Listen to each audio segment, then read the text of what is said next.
Assalamualaikum warahmatullahi wabarakatuh. Alhamdulillah wa bihi nasta'inu ala umurid dunya waddin.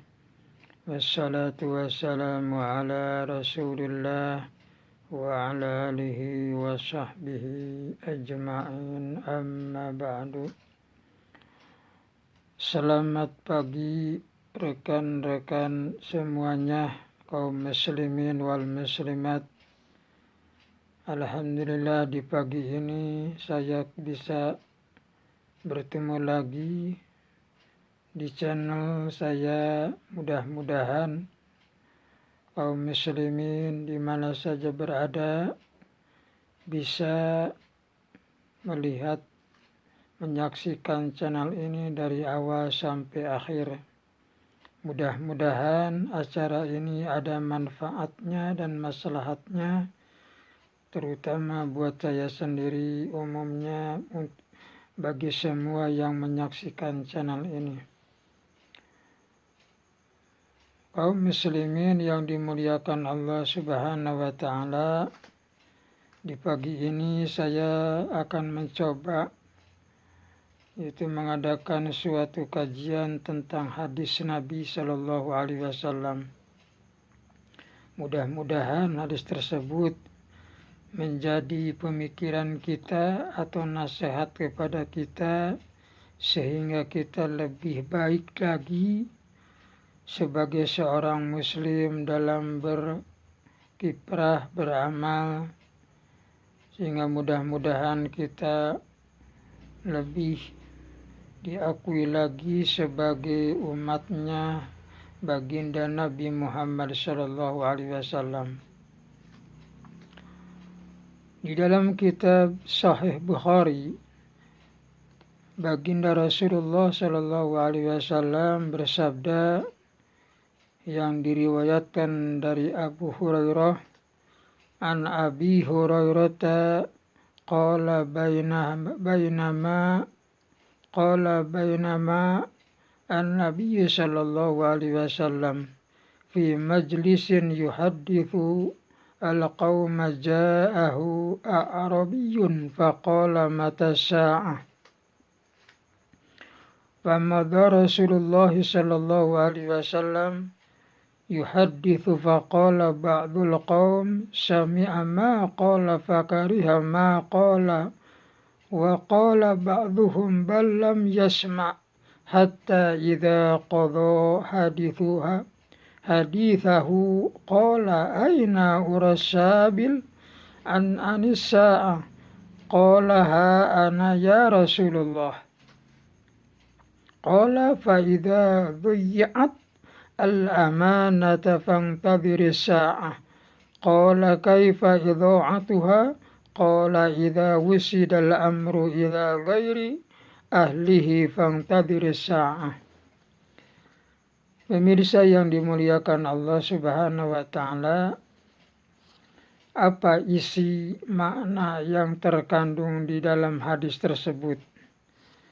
Secara simpel saya bisa mengatakan bahwa pada suatu hari Rasulullah sedang memberikan nasihat kepada para sahabat. Seketika datanglah seorang Arab Badui menanyakan tentang mata sa'ah, kapan hari kiamat akan datang. Padahal Rasulullah tersebut sedang memberikan nasihat kepada para sahabat. Rupanya Kangjeng Nabi tidak begitu mendengar pertanyaan Arab Badui tersebut. Perlu diketahui bahwa Arab Badui tersebut, kalau pengertian kita, yaitu orang-orang Arab dari pinggiran, atau kalau kata kita orang desa, orang kampung yang kebetulan hadir di majelis Rasulullah Sallallahu Alaihi Wasallam. Dia bertanya tentang kapan hari datangnya kiamat. Maka Rasulullah tetap saja memberikan nasihat. Kemudian Rasulullah bertanya lagi, siapa orang yang bertanya itu? Maka orang Badui tersebut mengatakan, ya saya ya Rasulullah. Dia bertanya tentang kapan hari tepatnya datangnya hari kiamat.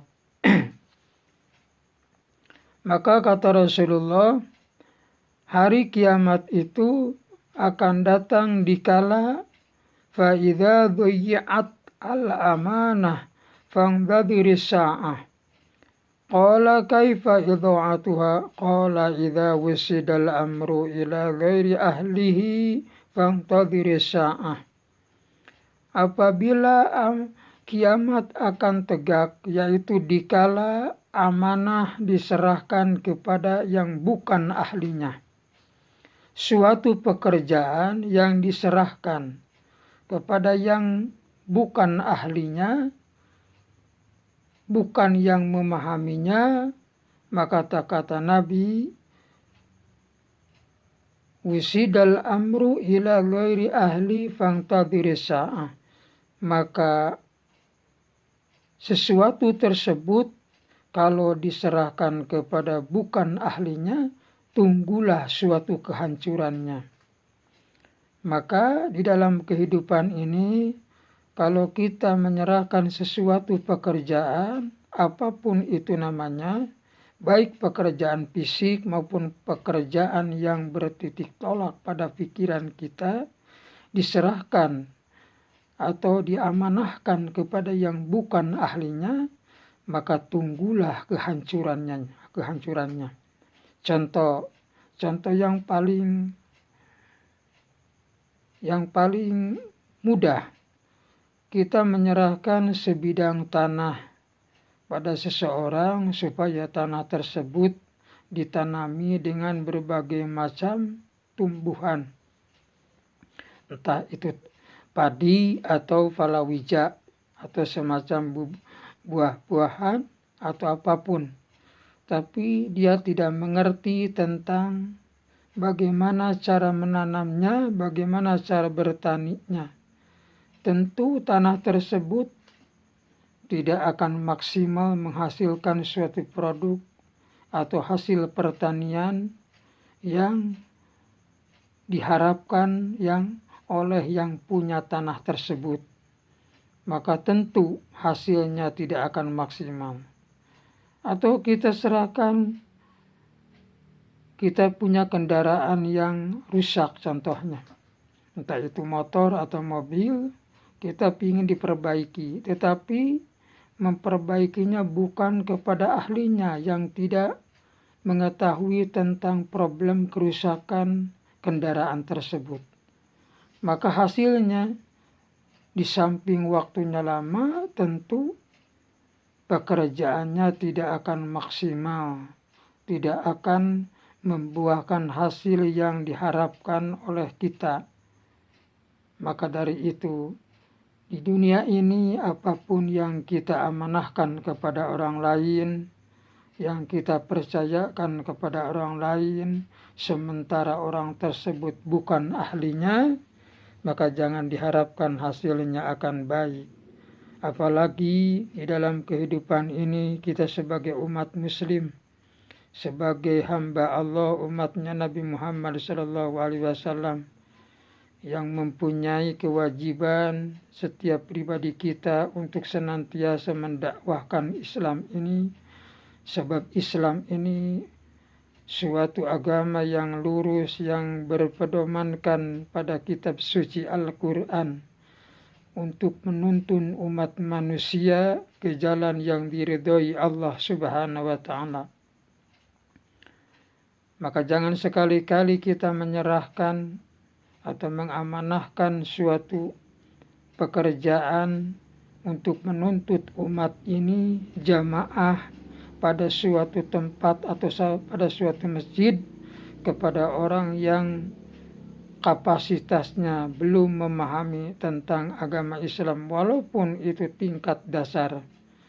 Jangan sekali-kali mempercayakan, menjadikan dia pemimpin suatu masjid atau tajub.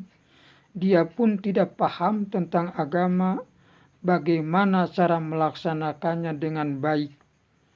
dia pun tidak mengetahui tentang ilmu bagaimana cara melaksanakan ibadah dengan baik, maka jamaahnya pun tentu akan melaksanakan ibadah tidak sesuai yang diharapkan baginda Nabi Muhammad SAW. Hadirin yang dimuliakan Allah Subhanahu wa Ta'ala, maka ini menarik pelajaran bagi kita. Marilah kita berbuat, berkarya, terus menyerahkan suatu pekerjaan haruslah tepat pada apa yang diharapkan oleh kita, yaitu kepada ahlinya, sehingga kehancuran itu tidak akan datang kepada kita, baik secara pribadi atau keluarga, kelompok, dan apalagi negara. Na'udzubillah min dzalik. Assalamualaikum warahmatullahi wabarakatuh.